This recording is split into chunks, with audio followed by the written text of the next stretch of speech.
ಎಲ್ರಿಗೂ ನಮಸ್ಕಾರ. ನೀವು ನೋಡ್ತಾ ಇದ್ದೀರಾ ಟಿವಿ ವಿಕ್ರಮ. ನಾನು ಮುಮ್ತಾಜ್ ಅಬ್ದುಲ್ ನೆಲಡ್ಕ. ವೀಕ್ಷಕರೇ, ಯಾವ ವ್ಯಕ್ತಿ ನಾನು ಈ ವಿಚಾರಧಾರೆ ಜನರ ಜೊತೆಗೆ ಮಾತ್ರ ಕೆಲಸವನ್ನ ಮಾಡೋದು, ಈ ವಿಚಾರಧಾರೆಯ ಜನರ ಜೊತೆಗೆ ಕೆಲಸನೂ ಮಾಡಲ್ಲ, ಅವರನ್ನ ಭೇಟಿನೂ ಮಾಡಲ್ಲ ಅಂತ ಯಾರು ಇರ್ತಾರೋ ಅದೇ ವ್ಯಕ್ತಿ ಇವತ್ತು ಬಂದು ಹೇಳ್ತಾರೆ ಇಂಡಸ್ಟ್ರಿಯೇ ಕಮ್ಯುನಲ್ ಆಗಿಬಿಟ್ಟಿದೆ, ದೇಶನೇ ಕಮ್ಯುನಲ್ ಆಗಿಬಿಟ್ಟಿದೆ, ಮೋದಿಜಿ ಬಂದ ಮೇಲೆ ಹಂಗಾಗ್ಬಿಟ್ಟಿದೆ ಅಂತ ಹೇಳ್ತಾರೆ. ಇದಕ್ಕಿಂತ ದೊಡ್ಡ ಕಾಮಿಡಿ ಇನ್ನೇನಿದೆ ನೀವೇ ಹೇಳಿ? ಇತ್ತೀಚೆಗೆ AR ರೆಹಮಾನ್ BBC ಗೆ ನೀಡಿದಂತ ಒಂದು ಇಂಟರ್ವ್ಯೂ ಅನ್ನ ನೀವು ನೋಡಿರ್ತೀರಾ. ಬಹಳ ದೊಡ್ಡ ವಿವಾದ ಆಗಿಬಿಡುತ್ತೆ ಅದು. ಭಾರತದಲ್ಲಿ ಈ ಕಮ್ಯುನಲ್ ಮನಸ್ಥಿತಿ ಹೆಚ್ಚಾಗಿರೋದ್ರಿಂದ ಅಂತಹ ವಾತಾವರಣದ ಮಧ್ಯೆ ನನಗೆ ಕೆಲಸನೇ ಸಿಗ್ತಾ ಇಲ್ಲ, ಈ ರೀತಿಯಾದಂತ ಒಂದು ಸ್ಟೇಟ್ಮೆಂಟ್ ಅನ್ನು ಕೊಡ್ತಾರೆ. ಅಂದ್ರೆ ಡೈರೆಕ್ಟ್ ಆಗಿ ಹೇಳೋದಾದ್ರೆ AR ರೆಹಮಾನ್ ಪ್ರಕಾರ ಅವರು ಮುಸ್ಲಿಂ ಅನ್ನುವಂತ ಒಂದೇ ಒಂದು ಕಾರಣಕ್ಕೆ ಜನ ಅವರ ಜೊತೆಗೆ ಕೆಲಸವನ್ನ ಮಾಡೋದಕ್ಕೆ ಇಷ್ಟಪಡ್ತಾ ಇಲ್ಲ, ಅವರಿಗೆ ಕೆಲಸ ಕೂಡ ಕೊಡ್ತಾ ಇಲ್ಲ.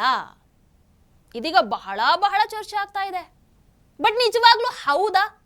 ಮೋದಿಜಿ ಬಂದ ಮೇಲೆ ಈ ರೀತಿ ಆಗ್ತಾ ಇರುವಂತದ್ದ? ಮೋದಿಜಿ ಬಂದ ಮೇಲೆ AR ರೆಹಮಾನ್ ಅವರಿಗೆ ಕೆಲಸ ಕಡಿಮೆ ಆಗ್ತಾ ಇರುವಂತದ್ದ? ಹಾಗಾದ್ರೆ ಕಂಗನಾ ರಾನವತ್ ಯಾಕೆ ಆ ಸತ್ಯವನ್ನ ಬಿಚ್ಚಿಡುವಂತಹ ಪ್ರಯತ್ನವನ್ನ ಮಾಡಿದ್ರು? ಏನ್ ಸತ್ಯ ಎಲ್ಲವನ್ನ ಇವತ್ತಿನ ಸ್ಪಾಟ್ಲೈಟ್ ಕಾರ್ಯಕ್ರಮದಲ್ಲಿ ನಾವು ನೋಡ್ತಾ ಹೋಗೋಣ. ಆದ್ರೆ ಅದಕ್ಕೂ ಮೊದಲು ನೀವು ಟಿವಿ ವಿಕ್ರಮವನ್ನ ಸಬ್ಸ್ಕ್ರೈಬ್ ಮಾಡದೆ ಈ ಕಾರ್ಯಕ್ರಮವನ್ನ ನೋಡ್ತಾ ಇದ್ರೆ ದಯವಿಟ್ಟು ಟಿವಿ ವಿಕ್ರಮವನ್ನ ಸಬ್ಸ್ಕ್ರೈಬ್ ಮಾಡಿ.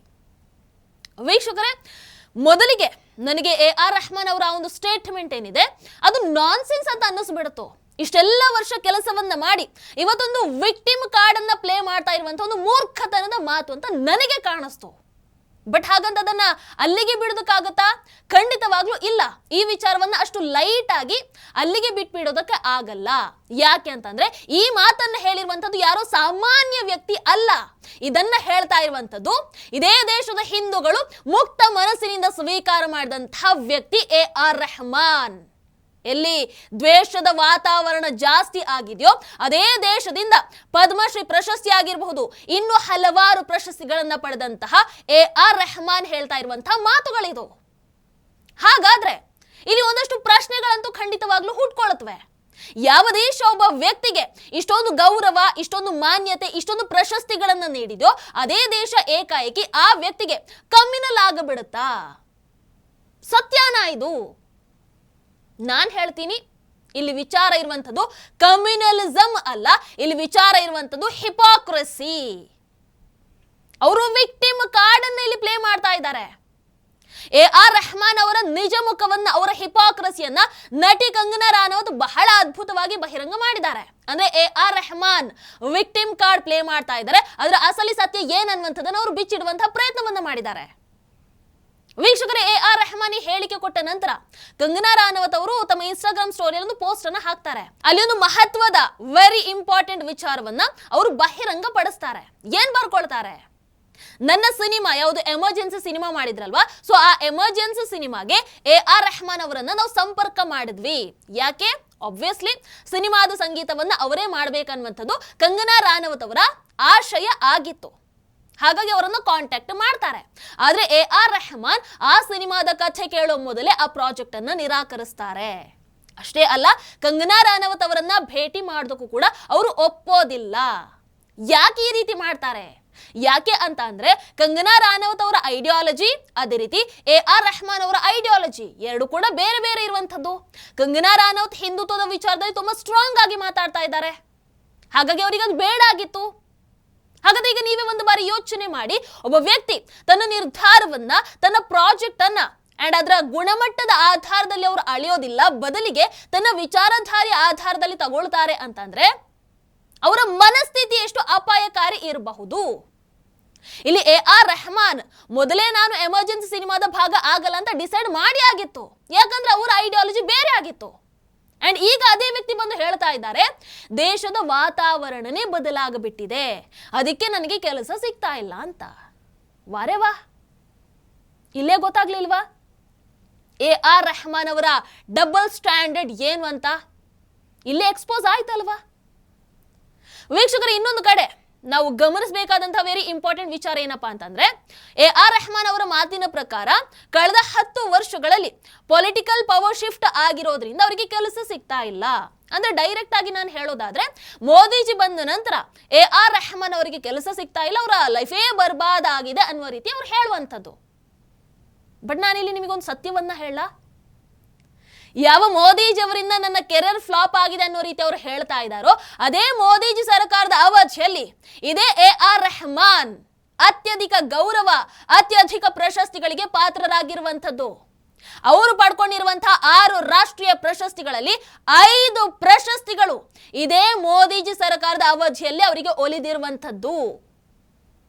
ಅದೇ ಅವರ ಇಷ್ಟದ, ಅವರದೇ ಐಡಿಯಾಲಜಿಯ ಕಾಂಗ್ರೆಸ್ ಮತ್ತೆ DMK ಅವಧಿಯಲ್ಲಿ AR ರೆಹಮಾನ್ ಅವರಿಗೆ ಒಂದೇ ಒಂದು ರಾಷ್ಟ್ರೀಯ ಪ್ರಶಸ್ತಿ ಕೂಡ ಸಿಕ್ಲಿಲ್ಲ. ಇಷ್ಟೆಲ್ಲ ಇದ್ದ ಮೇಲೂ ಮೋದಿಜಿ ಸರಿ ಇಲ್ಲ, ನನಗೆ ಮುಸ್ಲಿಂ ಐಡೆಂಟಿಟಿಯ ಕಾರಣಕ್ಕೆ ಬಾಲಿವುಡ್ ನಲ್ಲಿ ಕೆಲಸ ಸಿಗ್ತಾ ಇಲ್ಲ, ಡಿಸ್ಕ್ರಿಮಿನೇಷನ್ ಆಗ್ತಾ ಇದೆ ಅನ್ನುವಂಥ ಆರೋಪ. ಒಡ ಜೋಕ್ ಅಲ್ವಾ ವೀಕ್ಷಕರೇ? AR ರೆಹಮಾನ್ ಅವರಿಗೆ ನಾನು ಕೇಳಬೇಕು, ನಿಮ್ಮನ್ನ ಎಲ್ಲರೂ ಅಷ್ಟು ಹೇಟ್ ಮಾಡೋರು ಆಗಿದ್ದಿದ್ರೆ ಚಾವಾ ಸಿನಿಮಾಗೆ ನಿಮ್ಮನ್ನ ಯಾಕೆ ಆಯ್ಕೆ ಮಾಡ್ಕೊಳ್ತಾ ಇದ್ರು? ಇದೇ AR ರೆಹಮಾನ್ ಹಿಂದೆ ಹೇಳಿರುವಂತಹ ಮಾತು. ಚಾವಾ ಚಿತ್ರದ ನಿರ್ದೇಶಕರು ಆ ಸಿನಿಮಾದ ಸಂಗೀತವನ್ನು ನಾನೇ ಮಾಡಬೇಕು ಅಂತ ಕೇಳ್ಕೊಂಡ್ರು.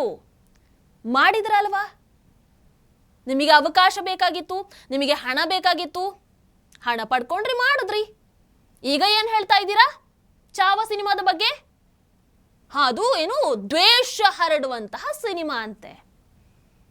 ನಿಮಗೆ ಅದು ದ್ವೇಷ ಹರಡುವಂತಹ ಸಿನಿಮಾವಾಗಿ ಯಾಕೆ ಕಾಣಿಸ್ತಾ ಇದೆ ಅನ್ನುವಂಥದ್ದು ನಮಗೆ ಅರ್ಥ ಆಗುತ್ತೆ ಸರ್. ಆ ಸಿನಿಮಾದಲ್ಲಿ ಔರಂಗಜೇಬನ ಕ್ರೂರತೆಯನ್ನು ತೋರಿಸಲಾಗಿದೆ. ಆಕ್ಚುಲಿ ಆ ಸಿನಿಮಾದಲ್ಲಿ 1% ಕ್ರೂರತೆಯನ್ನು ಮಾತ್ರ ತೋರಿಸಿರುವಂಥದ್ದು. ಆದ್ರೂ ಅದನ್ನು ತೋರಿಸಿರುವಂಥದ್ದಕ್ಕೆ ನಿಮಗೆ ಅದು ಒಂದು ದ್ವೇಷ ಹರಡುವಂತಹ ಸಿನಿಮಾವಾಗಿ ಕಾಣಿಸ್ತಾ ಇದೆ ಅಲ್ವಾ? ಇನ್ನು AR ರೆಹಮಾನ್ ಅವರೇ, ನಿಮ್ಮ ಜೊತೆಗೆ ಅಷ್ಟೊಂದು ಅನ್ಯಾಯ ಆಗ್ತಾ ಇದೆ ಅಂತಂದ್ರೆ 2025 ಮಾತ್ರ ನಾವು ನೋಡೋದಾದ್ರೆ AR ರೆಹಮಾನ್ ಅವರಿಗೆ ಸಿಕ್ಕಿರುವಂತಹ ಪ್ರಾಜೆಕ್ಟ್ಗಳ ಸಂಖ್ಯೆ ಏನಿದೆ ಅದು ಅರ್ಜಿತ್ ಸಿಂಗ್ ಆಗಿರಬಹುದು, ಸೋನು ನಿಗಮ್ ಆಗಿರಬಹುದು, ಇಂತಹ ಸಿಂಗರ್ಸ್ ಗಳಿಗಿಂತ ಕೂಡ ಜಾಸ್ತಿ ಇದೆ. ಹೇಗಪ್ಪ ಡಿಸ್ಕ್ರಿಮಿನೇಷನ್ ಆಗ್ತಾ ಇದೆ ಅಥವಾ ದೂರ ಇಡಲಾಗ್ತಾ ಇದೆ ಅಂತಂದ್ರೆ ಹೆಂಗಿದು ಸಾಧ್ಯ? ನೋಡಿ, ಕೇವಲ 2025 ನಾವು ನೋಡೋದಾದ್ರೆ ಚಾವಾ ಆಗಿರಬಹುದು, ಥಗ್ ಲೈಫ್ ಆಗಿರಬಹುದು, ತೇರೆ ಇಶ್ಕ್ ಮೇ ಆಗಿರಬಹುದು, ಇಂಥ ಒಳ್ಳೊಳ್ಳೆ ಸಿನಿಮಾಗಳು ಸಿಕ್ಕಿವೆ. ಇನ್ನೂ ಒಂದಷ್ಟು ಸಿನಿಮಾಗಳಿಗೆ ಸಂಗೀತವನ್ನು ನೀಡಿದ್ದಾರೆ. ಆಯ್ತು, ಅದೆಲ್ಲ ಬಿಡಿ, ಹೋಗ್ಲಿ ಆಚೆ. AR ರೆಹಮಾನ್ ಪ್ರಕಾರ ಬಾಲಿವುಡ್ ಬಹಳ ಕಮ್ಯುನಲ್ ಆಗಿಬಿಟ್ಟಿದೆ ಅನ್ನೋದು ನಿಜ ಆಗಿದ್ದಿದ್ರೆ, ಅದೇ ಬಾಲಿವುಡ್ AR ರೆಹಮಾನ್ ಒಬ್ಬ ಮುಸ್ಲಿಂ ಆಗಿದ್ರೂ ಕೂಡ ಭಾರತದಲ್ಲಿ ಅತಿ ದೊಡ್ಡ ಸಿನಿಮಾ ಆಗಿರುವಂತಹ, ಒಂದು ನಿರೀಕ್ಷೆಯನ್ನು ಹುಟ್ಟಿಸಿರುವಂತಹ, ಹಿಂದೂಗಳಿಗೆ ಬಹಳ ಹತ್ರ ಆಗಿರುವಂತಹ ರಾಮಾಯಣ ಸಿನಿಮಾಗೆ ಸಂಗೀತವನ್ನ ಕೊಡೋದಕ್ಕೆ ನಿಮ್ಮನ್ನ ಯಾಕೆ ಆಯ್ಕೆ ಮಾಡ್ಕೊಳ್ತಾ ಇದ್ರು? ಮುಸ್ಲಿಮರನ್ನ ಸೈಡ್ ಲೈನ್ ಮಾಡಲಾಗ್ತಾ ಇದೆ ಅನ್ನೋದೇ ನಿಜ ಆಗಿದ್ದಿದ್ರೆ ಯಾಕೆ AR ರೆಹಮಾನ್ ಅವರಿಗೆ ರಾಮಾಯಣ ಸಿನಿಮಾದ ಅವಕಾಶ ಸಿಗ್ತಾ ಇತ್ತು? ಇಷ್ಟೆಲ್ಲ ಒಳ್ಳೆ ಒಳ್ಳೆ ಅವಕಾಶಗಳು ನಿರಂತರವಾಗಿ ಸಿಗ್ತಾ ಇದ್ದ ಮೇಲೂ AR ರೆಹಮಾನ್ ವಿಕ್ಟಿಮ್ ಕಾರ್ಡ್ ಅನ್ನು ಪ್ಲೇ ಮಾಡ್ತಾ ಇದ್ದಾರೆ. ಇಲ್ಲಿ AR ರೆಹಮಾನ್ ಅವರಿಗೆ ನಿಜವಾದ ಡಿಸ್ಕ್ರಿಮಿನೇಷನ್ ಅಂದ್ರೆ ಏನು ಅನ್ನುವಂಥದ್ದು ಗೊತ್ತಾ? ನಾನು ಹೇಳ್ತೀನಿ, ಕೇಳಿಸ್ಕೊಳ್ಳಿ. ಗುಲ್ಶನ್ ಕುಮಾರ್ ಅವ್ರು ಏನಿಲ್ಲ, ತಮ್ಮ ಹಿಂದೂ ಐಡೆಂಟಿಟಿಯನ್ನ ಮರೆಮಾಚೋದಕ್ಕೆ ತಾವು ರೆಡಿ ಇರಲಿಲ್ಲ, ಇಸ್ಲಾಮಿಕ್ ಅಂಡರ್ ವರ್ಲ್ಡ್ ಮುಂದೆ ನಾನು ತಲೆಬಾಗೋದಕ್ಕೆ ರೆಡಿ ಇಲ್ಲ ಅಂತ ಅವ್ರು ಹೇಳಿದಕ್ಕೆ ಅವರನ್ನ ಪಾಪ ಸಾಯಿಸೇ ಬಿಡ್ತಾರೆ. ಇನ್ನು ಕಂಗನಾ ರಾನಾವತ್ ತಮ್ಮ ಹಿಂದೂ ಗುರುತು, ತಮ್ಮ ರಾಷ್ಟ್ರೀಯವಾದಿ ಚಿಂತನೆಯನ್ನ ಓಪನ್ ಆಗಿ ತೋರಿಸ್ಕೊಂಡಿದ್ದಕ್ಕೆ ಅವರನ್ನ ನಿರಂತರವಾಗಿ ಸಿನಿಮಾ ಆಫರ್ಗಳಿಂದ ಎಲ್ಲದರಿಂದ ದೂರ ಇಡ್ತಾರೆ. ನಿಮಗೆ ಗೊತ್ತಿರಬಹುದು, ಉದ್ಧವ್ ಠಾಕ್ರೆ ತಮ್ಮ ಅಧಿಕಾರವನ್ನ ದುರುಪಯೋಗ ಮಾಡಿಕೊಂಡು ಕಂಗನಾ ರಾನೌತ್ ಅವರ ಮನೆ, ಅವರ ಆಫೀಸ್ ಅನ್ನು ಧ್ವಂಸಗೊಳಿಸಿದ್ರು. ಇಂಡಸ್ಟ್ರಿಯಲ್ಲಿ ಅವರನ್ನು ಒಂಥರ ಸೈಡ್ ಲೈನ್ ಮಾಡ್ತಾರೆ. ಇನ್ನು ಅನುಪಮ್ ಖೇರ್ ಅವರ ಹಿಂದೂ ಪರ ಹೇಳಿಕೆಗಳಾಗಿರಬಹುದು, ಇನ್ನು ರಾಮ ಮಂದಿರ, ಕಾಶ್ಮೀರ್ ಫೈಲ್ಸ್ ಅಲ್ಲಿ ಅವರ ನಟನೆ ಆಗಿರಬಹುದು, ಹಿಂದೂಗಳ ಬಗ್ಗೆ ಅವರು ಓಪನ್ ಆಗಿ ಮಾತಾಡಿರುವಂತದ್ದಾಗಿರಬಹುದು, ಅವೆಲ್ಲದರ ನಂತರ ಒಂದಷ್ಟು ದೊಡ್ಡ ನಿರ್ಮಾಪಕರು ಅವರಿಂದ ದೂರನೇ ಸರಿದು ಬಿಡ್ತಾರೆ. ಇದಲ್ವಾ ಡಿಸ್ಕ್ರಿಮಿನೇಷನ್ ಅಂತಂದ್ರೆ? ಇದಲ್ವಾ ದೂರ ಇಡೋದು ಅಂತಂದ್ರೆ? ಹಾಗೆ ನೋಡಿದ್ರೆ ಒಂದು ಕಾಲದಲ್ಲಿ ಬಾಲಿವುಡ್ ಅನ್ನ ಜಿಹಾದಿ ದಾವೂದ್ನ ವಿಚಾರಧಾರೆ ಆಳ್ವಿಕೆ ನಡೆಸ್ತಾ ಇತ್ತು. ಹೌದೋ ಅಲ್ವೋ? ಹಾಗಂತ ಇವತ್ತು ಬಾಲಿವುಡ್ ಕಂಪ್ಲೀಟ್ ಆಗಿ ಹಿಂದೂ ಪರ ಇದೆ ಅಂತ ಹೇಳೋದಕ್ಕಾಗಲ್ಲ, ಕಂಪ್ಲೀಟ್ ಆಗಿ ಹಿಂದೂ ವಿರೋಧಿಯಾಗಿ ಉಳ್ಕೊಂಡಿದೆ ಅಂತಾನು ಹೇಳೋದಕ್ಕಾಗಲ್ಲ. ಇವತ್ತು ಎರಡೂ ರೀತಿಯಾದಂತಹ ಎಲಿಮೆಂಟ್ಸ್ ಬರ್ತಾ ಇದ್ದಾವೆ, ನಮಗೆ ಸಿಗ್ತಾ ಇದೆ. ಒಂದು ಕಡೆ ನಮಗೆ ದುರಂತ ರೀತಿಯಾದಂತಹ ಸಿನಿಮಾ ಕೂಡ ಬರುತ್ತೆ, ಮತ್ತೊಂದು ಕಡೆ ಅಮನ್ಗೆ ಆಶಾ ರೀತಿಯಾದಂತಹ ಸಿನಿಮಾಗಳು ಕೂಡ ಬರ್ತಾ ಇವೆ. ಅದು ಬಾಲಿವುಡ್ನ ವಾಸ್ತವ. ಆದ್ರೆ ಇಲ್ಲಿ ಡಿಸ್ಕ್ರಿಮಿನೇಷನ್ ಎಲ್ಲಿ ನಡೀತಾ ಇದೆ ಅಂತ ನನಗೆ ಅರ್ಥ ಆಗ್ತಾ ಇಲ್ಲ. ನಿಮ್ಮ ಆ ವಿಕ್ಟಿಮ್ ಕಾರ್ಡ್ ಯಾಕೆ ಇಲ್ಲಿ ಪ್ಲೇ ಮಾಡ್ತಾ ಇದ್ದೀರಾ ಅಂತ. ವೀಕ್ಷಕರಲ್ಲಿ ಸಮಸ್ಯೆ ಏನಾಗ್ತಾ ಇದೆ ಅಂತಂದ್ರೆ AR ರೆಹಮಾನ್ ಮ್ಯೂಸಿಕ್ ಇಂಡಸ್ಟ್ರಿಯಲ್ಲಿ ಆಗಿರುವಂತಹ ಒಂದು ದೊಡ್ಡ ಬದಲಾವಣೆಯನ್ನ ಅವರು ಒಪ್ಕೊಳ್ಳೋದಕ್ಕೆ ಸಿದ್ಧರಿಲ್ಲ, ಅದನ್ನ ಅಳವಡಿಸ್ಕೊಳ್ಳೋದಕ್ಕೆ ಅವ್ರು ಇನ್ನು ಕೂಡ ರೆಡಿ ಇಲ್ಲ. ಅದಕ್ಕೆ ಈ ಒಂದು ವಿಕ್ಟಿಮ್ ಮೋಡ್ ನರೇಟಿವ್ ಅನ್ನ ಸ್ಟಾರ್ಟ್ ಮಾಡಿರುವಂಥದ್ದು. ಅಲ್ಲ, ಇಂಥದ್ದು ಹಿಂದೆ ಹಲವಾರು ಬಾರಿ ನಾವು ನೋಡಿದ್ದೇವೆ ಬಿಡಿ.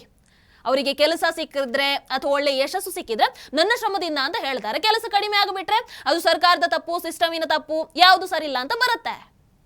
ಇದಕ್ಕೆ ಒಂದೇ ಒಂದು ಉದಾಹರಣೆ ನಾನು ಕೊಡೋದಾದ್ರೆ, ಹಮೀದ್ ಅನ್ಸಾರಿ ಭಾರತದ ಉಪರಾಷ್ಟ್ರಪತಿಗಳಾಗಿದ್ರು. ಆಗ ಅವರೇ ಸ್ಟೇಟ್ಮೆಂಟ್ ಅನ್ನ ಕೊಡ್ತಾರೆ, ಭಾರತದಲ್ಲಿ ಮುಸಲ್ಮಾನರು ಅಪಾಯದಲ್ಲಿದ್ದಾರೆ ಅಂತ. ಇವತ್ತು AR ರೆಹಮಾನ್ ಅವರ ಸ್ಟೇಟ್ಮೆಂಟ್ ಕೂಡ ಒಂದು ರೀತಿ ಅದೇ ರೀತಿ ಆಯ್ತಲ್ವಾ? ವೀಕ್ಷಕರೇ, AR Rahman very talented artist, ಅದರಲ್ಲಿ ಡೌಟೇ ಇಲ್ಲ. ಆದ್ರೆ ಅವರು ಇವತ್ತಿನ ಬದಲಾವಣೆಗೆ ಒಗ್ಗಿಕೊಳ್ಬೇಕಾಗಿದೆ. ನೀವು 20 ವರ್ಷಗಳ ಹಿಂದೆ ಹೇಗಿದ್ರಿ ಅನ್ನುವಂಥದ್ದಲ್ಲ, ಇವತ್ತು ಹೇಗಿದ್ದೀರಾ, ಏನನ್ನ ಇಂಡಸ್ಟ್ರಿಗೆ ಕೊಡ್ತಾ ಇದ್ದೀರಾ, ಅದು ಇಂಪಾರ್ಟೆಂಟ್ ಆಗತ್ತೆ. ಹೌದಲ್ವೋ? ಹಾಗಾಗಿ AR ರೆಹಮಾನ್ ಅವರು ತಮ್ಮ ವೈಫಲ್ಯವನ್ನ ಮರೆಮಾಚೋದಕ್ಕೆ ಸಿಸ್ಟಮ್ ಮೇಲೆ ಗೂಬೆ ಕೂರಿಸೋದನ್ನ ದಯವಿಟ್ಟು ನಿಲ್ಲಿಸಬೇಕು. ಯಾಕಂತಂದ್ರೆ ಇದೇ ಸಿಸ್ಟಮ್ ನಿಮ್ಮನ್ನ ಇಷ್ಟೊಂದು ದೊಡ್ಡ ಸ್ಟಾರ್ ಆಗಿ ಮಾಡಿರುವಂಥದ್ದು. ನಿಮ್ಮ ಮೇಲೆ ಡಿಸ್ಕ್ರಿಮಿನೇಷನ್ ನಡೀತಾ ಇದೆ ಅನ್ನುವಂಥದ್ದೇ ನಿಜ ಆಗಿದ್ದಿದ್ರೆ, ನೀವೊಬ್ಬ ಮುಸ್ಲಿಂ ಅನ್ನುವಂತಹ ಕಾರಣಕ್ಕೆ ನಿಮ್ಮನ್ನ ಸೈಡ್ಲೈನ್ ಮಾಡಲಾಗ್ತಾ ಇದೆ ಅನ್ನುವಂಥದ್ದೇ ನಿಜ ಆಗಿದ್ದಿದ್ರೆ, ಇವತ್ತಿಗೂ ಕೂಡ ನಿಮ್ಮ ಕೈಯಲ್ಲಿ ಇಷ್ಟು ದೊಡ್ಡ ದೊಡ್ಡ ಪ್ರಾಜೆಕ್ಟ್ಗಳು ಇರ್ತಾ ಇರಲಿಲ್ಲ, ನಿಮ್ಮನ್ನ ಹುಡ್ಕೊಂಡು ಬರ್ತಾ ಇರಲಿಲ್ಲ. ಹಾಗಾಗಿ ನೀವು ನಿಮಗೆ ಸಿಕ್ಕಿರುವಂತಹ ಗೌರವ ಆಗಿರಬಹುದು, ಆ ಮಾನ್ಯತೆ ಬಗ್ಗೆ ಆಗಿರಬಹುದು, ಇವೆಲ್ಲದರ ಬಗ್ಗೆ ಕೃತಜ್ಞರಾಗಿರೋದು ಒಳ್ಳೇದು ಅಂತ ನನಗನ್ಸುತ್ತೆ. ಯಾಕಂದ್ರೆ ಹೆಚ್ಚಾಗಿ ನಿಮಗೆ ಬಹಳ ಪ್ರೀತಿಯನ್ನ ಕೊಟ್ಟು ನಿಮ್ಮನ್ನ ಅಪ್ಕೊಂಡು ಒಪ್ಕೊಂಡು ನಿಮ್ಮನ್ನ ಇಲ್ಲಿವರೆಗೂ ತಂದಿರುವಂಥದ್ದು ನೀವಿವತ್ತು ದೂಷಿಸ್ತಾ ಇರುವಂತಹ ಅದೇ ಹಿಂದೂಗಳನ್ನುವಂಥದ್ದನ್ನ ದಯವಿಟ್ಟು ಮರಿಬೇಡಿ. ಅಂಡ್ ಇದೇ ರೀತಿಯಾದಂತಹ ಮಾತುಗಳನ್ನು ನೀವು ಕಂಟಿನ್ಯೂ ಮಾಡ್ತೀರಾ, ಅಥವಾ ಇದೇ ರೀತಿ ನೀವು ನನ್ನನ್ನು ಮುಸ್ಲಿಂ ಅಂತ ಸೈಡ್ಲೈನ್ ಮಾಡಲಾಗ್ತಾ ಇದೆ, ನಾನು ಮುಸ್ಲಿಂ ಅಂತ ನನ್ನನ್ನು ದೂರ ಇಡ್ತಾ ಇದ್ದಾರೆ, ಡಿಸ್ಕ್ರಿಮಿನೇಷನ್ ಆಗ್ತಾ ಇದೆ ಅಂತ ಇದೇ ರೀತಿಯಾದಂತಹ ಮಾತುಗಳನ್ನು ನೀವು ಕಂಟಿನ್ಯೂ ಮಾಡ್ತೀರಾ ಅಂತಂದ್ರೆ, ನೀವು ಸಂಪಾದನೆ ಮಾಡಿರುವಂತಹ ಆ ಗೌರವವನ್ನ ನೀವೇ ನಿಮ್ಮ ಕೈಯಾರೆ ಕಳ್ಕೊಳ್ಳೋದ್ರಲ್ಲಿ ಯಾವ ಅನುಮಾನ ಕೂಡ ಇಲ್ಲ. ವೇಕಪ್ ಅಷ್ಟೇ. ಟಿವಿ ವಿಕ್ರಮ, ದೇಶ ನಿಮ್ಮ ಕೈಯಲ್ಲಿ. ಈ ಕಾರ್ಯಕ್ರಮ ನಿಮಗೆ ಇಷ್ಟ ಆಗಿದ್ದಲ್ಲಿ ಲೈಕ್, ಶೇರ್ ಹಾಗೂ ಕಮೆಂಟ್ ಮಾಡಿ. ಟಿವಿ ವಿಕ್ರಮದ ಕಾರ್ಯಕ್ರಮಗಳನ್ನು ನಿರಂತರವಾಗಿ ವೀಕ್ಷಿಸಲು ಸಬ್ಸ್ಕ್ರೈಬ್ ಮಾಡಿ, ಬೆಲ್ ಐಕನ್ ಒತ್ತಿ.